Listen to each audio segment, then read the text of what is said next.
Ang climate change o pagbabago ng klima ay pangmatagalang pagbabago sa karaniwang mga pattern ng panahon sa mundo.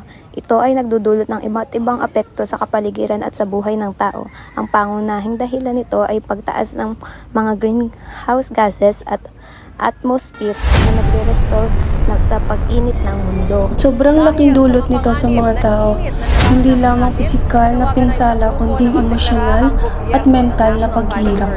Maraming pamilya ang nawawalan ng tahanan, habang iba naman ay nawawalan ng mahal sa buhay.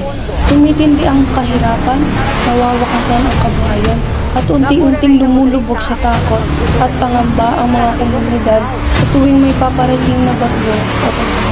Sa likod ng lahat ng ito, ang ugat ay unti-unting pagkasira at kalikasan na tayo lang din ang naigawa. Tumako muna tayo sa Batangas kung saan 19 na ang napaulat na patay para